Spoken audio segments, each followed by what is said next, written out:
पहलगाम इथं झालेल्या दहशतवादी हल्ल्यानंतर चंद्रपूर जिल्ह्यातील नगीनाबाग भागातील 3 कुटुंबातील 7 सदस्य तिथे अडकले होते।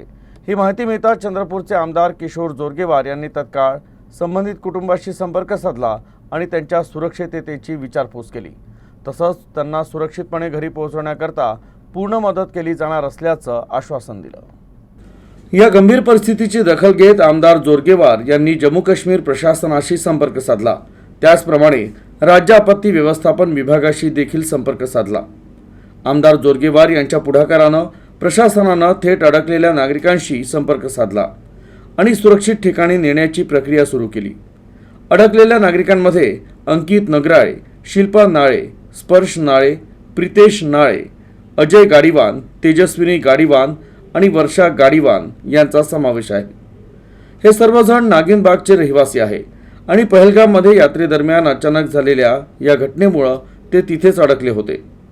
आमदार जोरगेवार यांनी सांगितलं की प्रशासन संबंधित कुटुंबाशी सतत संपर्कात असून सर्व नागरिकांना सुखरूप परत आणण्यासाठी आवश्यक ती कारवाई सुरू झाली आहे। आमदार जोरगेवार यांनी कुटुंबातील सदस्यांना आश्वासन दिलं की काश्मीरमध्ये गेलेले सर्वजण लवकरच सुखरूपपणे घरी परततील। आम्ही काश्मीरला टूरसाठी आलेलो होतो आणि आम्ही काश्मीर सोनमार्ग वगैरे बघितलं, सगळं बघितलं आणि 2 दिवसा अगोदर आम्ही पहलगामला आलो आणि मग इथे काल आम्ही तिकडे मिनी स्वित्झर्लंडला वगैरे गेलो आणि तिथे अचानकशे फायरिंग झाली।